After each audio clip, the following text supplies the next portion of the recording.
Tonight, I'm bringing you in a battle. Tonight, I'm bringing you with me in a battle. It's us against Mother Nature. Here in Oklahoma, it's been incredibly cloudy, and the summer nights mean that there's less time for us to capture light on distant objects.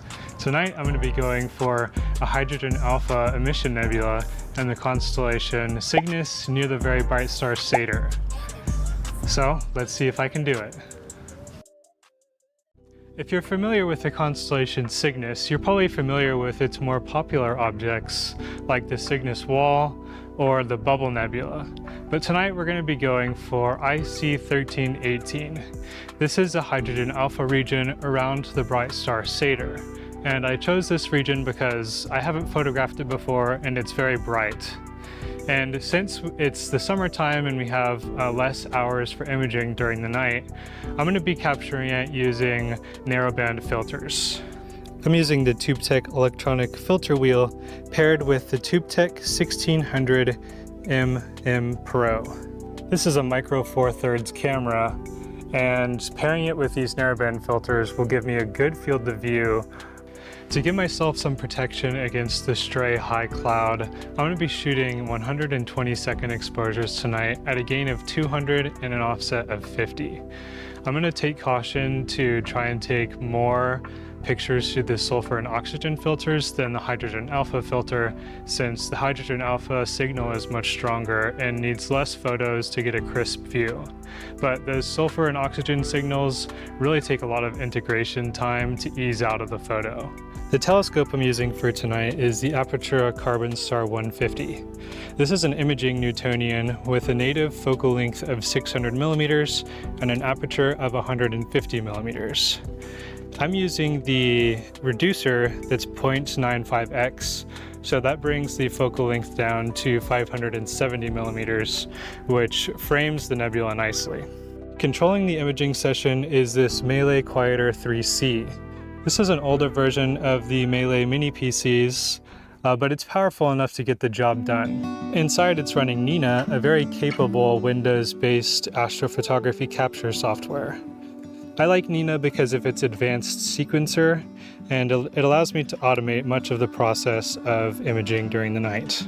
One of the many things that's really cool about Nina is that through a plugin called Touch and Stars, you can actually control your telescope from your phone. So once you turn the laptop on or turn the computer on and get Nina running and all your equipment set up, you can open the Pins app on your phone. And I'm just going to set the time to when it's going to be dark tonight.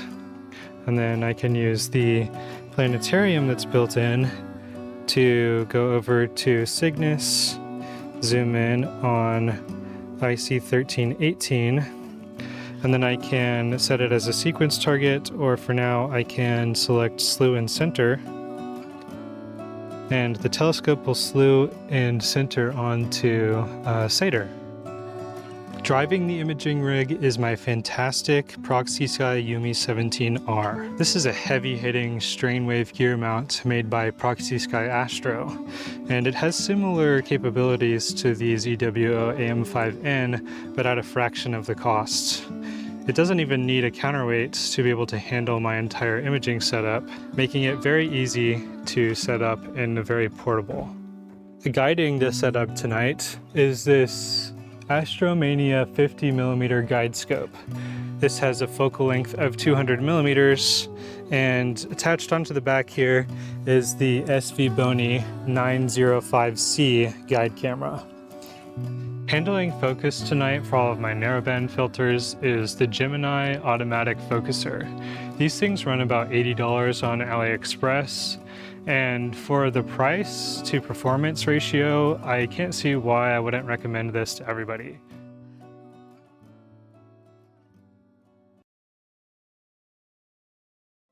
Summer stretches on. The sun is lazy, and long days and short nights turn into even longer weeks. If you're anything like me, you might find yourself constantly rushing through life, trying to go from one thing to the next, keeping the utmost efficiency possible, trying to cram as many things as I can into each day. As astrophotographers, summer offers us a chance to slow down, forcing us to answer the uncomfortable question: what will we do with our days when they grow longer and lighter? Spring brings the promise of new life and Easter. In winter, we celebrate Advent and Christmas. But summer invites us to slow down and relish the reality that God is with us even in the slow moments. This summer, I encourage you to slow down a little bit. Take some nights testing out new equipment or new imaging techniques that you haven't tried before. Only go for those very bright targets that don't need a lot of integration time so you can still produce high-quality images. And while you're outside and your imaging equipment is running, don't forget to take a look and see if you can see the Milky Way. Whatever God might speak into your soul, may this summer bring with it glimpses of growth and glimpses of glory in the seemingly ordinary moments of your life. Okay, it's now a couple days later and I'm finally getting around to loading my images into PixInsight to check for problems. And boy, have we got issues. So in PixInsight, you can quickly view all of the images from a certain night if you go into Processes, All Processes, and Blink. And this brings up this little window and you can click on this folder icon and navigate to your images. So for example, let's go here to my sulfur images.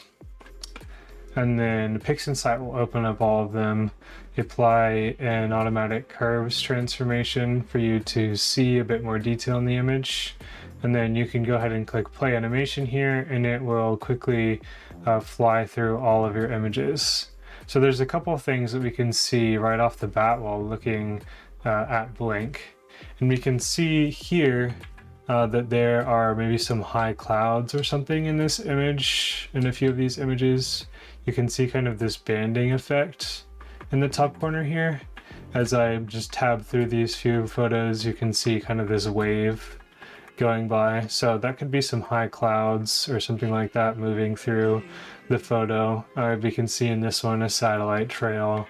And these are, for the most part, minor cosmetic issues that can be resolved when stacking. But one issue that can't be resolved in stacking, if I go to my last image here, you can see this black circle forming in the middle of the frame. And it's kind of hard to see unless you know what you're looking for. And I've actually seen subframes that look much worse than this. At first I didn't know what this was. But I did a little bit of research and stumbled across a couple forum posts on cloudy nights, and I believe that this is due on the camera imaging window. So not on the sensor itself, but on the piece of glass that's in front of the camera sensor and the body of the camera. If that gets dewy, it can lead to these black circles in the middle of the frame.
Tonight, I'm Tyler. I'm an amateur astrophotographer. Okay, dude. I love you. I love you.